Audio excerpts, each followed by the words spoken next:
Atlanta had no answer. The same bench that was a weakness all season just outscored Atlanta's by 16 points. This wasn't a one-woman show anymore. The Fever proved they were deeper, stronger, and ready to win ugly. Even with Clark shooting bricks, they looked like contenders. And it's all because role players stepped up when the lights were the brightest. This team didn't just bounce back. They transformed. Caitlin Clark was 0 for 5 from 3. She had 5 fouls. Her shot, cold. But her message, red hot. That shot wasn't just a bucket, it was a warning. But what really shocked everyone wasn't just Clark. It was how fast the entire unit came together. Kelsey Mitchell, a scoring machine for years, looked free.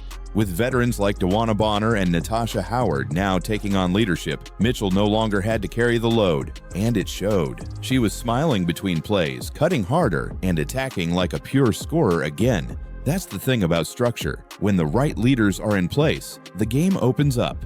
And that structure starts with Coach Stephanie White, who brought a message of accountability from day one. "We will make mistakes," she told the team, "but if we over-communicate, we'll survive it." High level of communication. Okay, we're going to make a lot of mistakes. That's to be expected. But if we over-communicate, we'll be able to work through it. So high level of communication. I'm excited, y'all. Every time Clark hit a jumper, Reese muscled her way to the rim. Every time Reese scored in the paint, Clark pulled up from the perimeter and drilled another dagger. So many different places on the floor. Clark, little mid-range is good.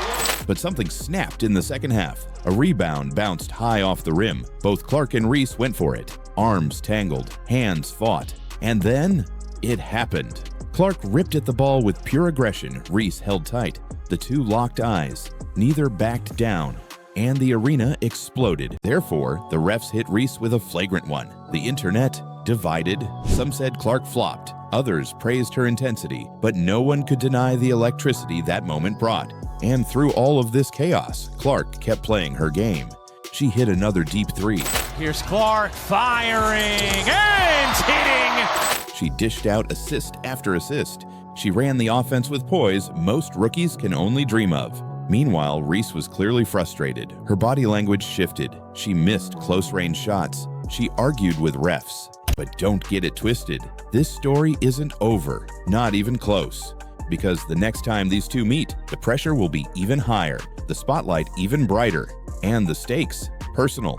The league wants this rivalry, the fans demand it, and every player in that locker room knows when Caitlin Clark and Angel Reese share the court, it's not just about basketball, it's about who controls the future of the WNBA. So here's the question, did Caitlin Clark just take the crown? Or is Angel Reese about to come back stronger than ever?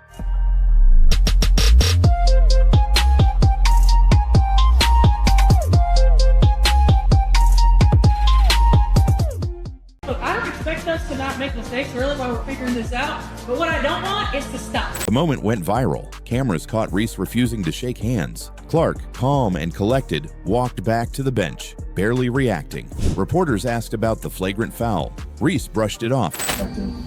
Just what you saw on that play, how you interpreted what happened. Basketball play, Clark didn't take the bait. You got the flagrant, the lady, you got a technical. What could have happened there? If you got the tech? I know. Wait, what? I got the tech? No, I did not. Oh, first of all, I know. Let's not make it anything that it's not. It was just a good play on the basketball. I'm not sure what the refs saw to upgrade it, and that's up to their discretion after watching the initial whatever happened during the play and then whatever happened after. Caitlin Clark didn't just win, she humiliated Brittney Griner. And the moment she said, "I'm not scared of you," everything changed. This was personal. Just 48 hours earlier, the Indiana Fever were embarrassed on their home floor. Howard had it blocked at the rim. Howard pulls it down. Howard's shot is short. And Atlanta will escape with a victory. Out-rebounded, out-muscled, outplayed. Brittney Griner dropped 21. Howard has the assignments. Griner has the size, ducks in. Oh, pretty finish. You got to make her make that tough play and not foul her. Caitlin Clark, she walked off defeated. But on May 22nd, everything flipped. Griner scored just 5 points and fouled out. Banham flicks it ahead. Reese goes in. And with every Clark basket, the gap on the scoreboard widened. But it wasn't just about the points, it was about control. Clark had it, Reese lost it, and by the fourth quarter, the Sky were in free fall. Chicago's defense broke down. Indiana kept feeding Clark, and she kept delivering. A hesitation dribble. Step back three. 4 seconds left. Clark fires. You bet! Splash. Crowd goes wild, and with just over a minute to play, Clark launched another bomb from deep. Here's Clark firing. Hey! Back-to-back threes that silenced the haters and sealed the win. This was war, and the first shot fired, it came from Caitlin Clark. With the Sky up early, Clark was fouled on a hard drive to the rim. Here's Clark working through some contact. Clark diving in, gets the whistle. She didn't flinch, just stepped to the line, nailed both free throws, and stared down the Chicago bench. No celebration, just cold confidence. This was more than a game. This was personal. But Clark responded like she always does, with a three from way beyond the arc. Splash. Net didn't even move, and the stare she gave after? Ruthless. That shot didn't just tie the game, it flipped the momentum and it set a tone. The Indiana Fever didn't just get revenge. They sent a warning to the entire WNBA. They beat a playoff team on the road. They shut down Brittney Griner, and they did it all with their superstar having the worst game of her career. That's not luck. That's depth. That's grit. That's a team evolving in real time. Natasha Howard took over. Sophie Cunningham made her presence felt. Lexie Hull dominated off the bench. And Caitlin Clark, even in her lowest moment, showed exactly why she's a leader. The trash talk, the swagger, the fire. This team is no longer rebuilding. They're ready. And if this game proved anything, it's that you can shut down Clark's shot, but you can't shut down her will. The arena shifted. You could feel it. This was more than a game. This was personal.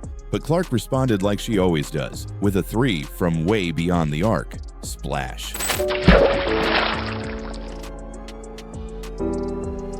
Net didn't even move, and the stare she gave after? Ruthless. That shot didn't just tie the game, it flipped the momentum and it set a tone. Therefore, this battle became less about team strategies and more about who could outshine the other. Kelsey Mitchell joined the firefight, scoring on tough jumpers. Here's Mitchell, will fire, and hit from three. But everything and everyone seemed to orbit around Clark and Reese. Damaris Dantas with the rejection against Alicia Gray. Hit her and said, I dare you to shoot that ball. She's 50% in this game from three, but she can knock it down. Back-to-back buckets for Indiana. Now things are starting to groove. Because sometimes leadership isn't about scoring, it's about refusing to back down. And that's what Caitlin Clark gave them. Belief, swagger, grit. This wasn't just a win. It was the moment the Indiana Fever became dangerous. The Indiana Fever didn't just get revenge. They sent a warning to the entire WNBA. They beat a playoff team on the road. They shut down Brittney Griner, and they did it all with their superstar having the worst game of her career. After a missed shot and a fight for a rebound, Clark and Reese tangled in a way that had the entire arena on its feet. The result? A flagrant foul, a viral highlight. The on-court ruling of a personal foul on Caitlin Clark has been upgraded to a flagrant foul penalty 1. And a question that fans are still debating. Did Angel Reese cross the line? And here's the twist. While everyone was focused on the drama, Caitlin Clark quietly made history. She delivered a triple-double, her first ever in the WNBA. 10 assists, 10 rebounds, and points. More than enough. While Reese jawed and flexed, Clark passed, scored, and led her team to an overwhelming 35-point blowout win. Therefore, this wasn't just a win, it was a statement. Caitlin Clark didn't just beat Angel Reese, she exposed her. The difference in composure, skill, and leadership was undeniable. And just when it seemed like the rivalry had reached its peak, something else happened. With the final buzzer echoing through the arena, the scoreboard told one story. Indiana Fever, 93, Chicago Sky, 58. But the real story? That was playing out off the court. Because while Caitlin Clark walked off the floor with a triple-double and the spotlight firmly on her, Angel Reese was left staring into space, frustrated, furious, and maybe, just maybe, outmatched. The biggest reason? Buy-in. Caitlin Clark could have walked into training camp acting like the savior. She didn't. She became a sponge. She listened to veterans. She made extra passes. She got in the gym early and stayed late. And that culture of humility spread. Brianna Turner, once labeled a risky addition due to a resurfaced tweet, has done the exact opposite of what critics expected. On the first day, she and Caitlin executed a flawless pick and roll that ended in an easy finish. No tension, no ego, just clean basketball. Turner even said it herself. Caitlin hasn't even hit her ceiling yet. I'm excited to watch her grow. And of course you have Caitlin. One is the golden girl of the WNBA, the face of the Fever, the player ESPN cannot stop talking about. The other, a self-proclaimed queen of the paint, ready to shut Clark down by any means necessary. Yet what we got was something far more intense than anyone expected. From the opening tip, the tension was obvious. The crowd knew it. The broadcasters felt it. Every possession had a little extra push, a little extra shove. Caitlin Clark buried a three from the logo just minutes into the first quarter, and you could almost feel the fuse light. But the biggest explosion, that came later in a moment so wild, so raw, the cameras couldn't look away. It's game day in the A as the Dream welcome in Caitlin Clark and the Indiana Fever, who are looking for some get back after dropping their previous game back on Tuesday against the Dream. Caitlin Clark has created some history to start the season. Caitlin Clark just had the worst shooting game of her career and still embarrassed Brittney Griner on her home floor. The trash talk was real, the revenge brutal, and what happened next will shock you. She went 0 for 5 from deep and still took down one of the most dominant players in WNBA history. Caitlin Clark didn't just win, she humiliated Brittney Griner. This wasn't just a game, this was a statement, a battle, a brawl in sneakers. Caitlin Clark versus Angel Reese, the moment the entire WNBA had circled in red. And what happened next will shock you, because Caitlin Clark didn't just win, she dominated, she humiliated. And just when the dust seemed to settle, a flagrant foul, a heated standoff, and a stare down at half court sent the entire league into chaos. But let's rewind. This was supposed to be a celebration of women's basketball, a marquee matchup between the league's two most polarizing rookies. That does it for the first 10 minutes. The Fever trail the Dream 18-13. In just 20 minutes, off the bench, 9 points, 6 rebounds. She sparked an 11-0 run, hit her first 3 of the season, and took a charge in the final seconds. Pure energy, pure chaos, pure impact. Then came Lexie Hull. 10 points, 4 assists, career-high performance. Hull going right at Tahina Pow and gets the bucket, a much-needed bucket for Indiana. Brings pass right elbow, Hull hangs, jumper, good off the backboard. But that's when Natasha Howard turned into a monster. 26 points, 12 of 17 shooting. She erased her bad game 1 and took over the second half. Who would have thought Atlanta? 8 threes already. Got a Brianna Jones who can shoot threes and stretch the floor. When Clark, Boston, and Mitchell were struggling, Howard stepped in and punished Atlanta. No one expected it. No one was ready for it. This was supposed to be Clark versus Griner, but instead, it was a team that came back from humiliation and made one of the league's biggest stars completely disappear. With 3:38 left, she fouled out.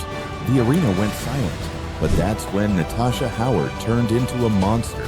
26 points, 12 of 17 shooting. She erased her bad game 1 and took over the second half. Seasons ago, but she's come in this season with authority, and she's been looking good at both ends for the Dream. Who would have thought Atlanta? 8 threes already. Got a Brianna Jones who can shoot threes and stretch the floor. I'll call that for Atlanta. Backdoor, more movement from Indiana. Gets another bucket. It's a little bit of a seesaw. Caitlin Clark, she walked off defeated. But on May 22nd, everything flipped. Griner scored just 5 points and fouled out. And even though Clark had her worst shooting night in over 3 years, she stood up to Ryan Howard, looked her dead in the eye. I'm not scared of you. Brittney Griner came into this game ready to dominate. She thought it would be another easy night in the paint, but Indiana had a plan. Sophie Cunningham smothering defense on Alysha Gray. The double team comes over for BG. She has 5 seconds to work with. In and out. Bree Jones tried to get it up. That's blocked by Howard. Every time Griner touched the ball, she got swarmed. Double teams, contact, chaos. By the fourth quarter, she was frustrated, out of rhythm, and in foul trouble. A rebound bounced high off the rim. Both Clark and Reese went for it. Arms tangled, hands fought. And then, it happened. Clark ripped at the ball with pure aggression. Reese held tight. The two locked eyes. Neither backed down. And the arena exploded. Replay showed it clearly. Reese shoved Clark's teammate before the scrum, and Clark saw it. That's what lit the fire. That Angel took exception to. So initially, Angel pushes Natasha Howard. Caitlin Clark points out the no call. Then she applies a hard foul on Reese. Reese gets up right away to get in the face of Clark. This wasn't some overreaction.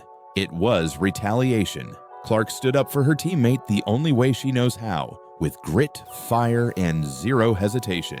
Therefore, the refs hit Reese with a flagrant one. The internet divided. Some said Clark flopped. Others praised her intensity, but no one could deny the electricity that moment brought. It felt like purpose. And that's what separates this Fever team from last year. This isn't just a rebuild, it's a revival. But here's the twist. All eyes were on Caitlin Clark, expecting her to dominate the ball like she did at Iowa. Instead, she did the opposite. She set off ball screens. She moved without the ball. She made quick reads and passed up good shots for better ones. That level of unselfishness, that's rare from a rookie. And it sent a clear message. She's not just here to score. She's here to win. Training camp usually starts slow. New teammates need time to click. Roles need to be defined. Coaches need to set the tone. But the Indiana Fever, they walked in like they had already been playing together for years. And right in the middle of it all, Caitlin Clark commanding the court like she's been a pro for a decade. Her passes weren't just clean, they were surgical. She wasn't just making reads, she was controlling the pace. And when the scrimmage hit crunch time, she launched a step-back three that hit nothing but net. And over-communicate they did.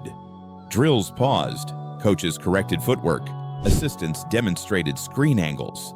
No one was above the standard. Therefore, even the stars were getting pushed. Aaliyah Boston, already a two-time All-Star, was grinding through defensive rotations. And right behind her, Michaela Timpson, the rookie who stole the show. 6'2" with a 7-foot wingspan. That's already scary. But when she blocked Boston, yes, blocked the Rookie of the Year, the entire gym reacted. Caitlin Clark didn't have to save the Fever this time, because Sophie Cunningham came back and brought the fire. Handoff, Clark.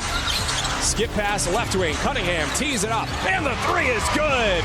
She sparked an 11-0 run, hit her first three of the season, and took a charge in the final seconds. Pure energy, pure chaos, pure impact. After a hard foul from Ryan Howard, Clark got up, looked her dead in the eye, and said what the cameras caught loud and clear, "I'm not scared of you." That one sentence flipped the energy. The crowd got louder, the game got more physical, and the Fever, they turned up the heat. Clark didn't need to hit threes. She led with toughness. Her confidence became contagious. Even Natasha Howard, even Lexie Hull, they fed off her fire. WNBA is exactly what she expected to be: faster paced, tougher, more physical, more intense.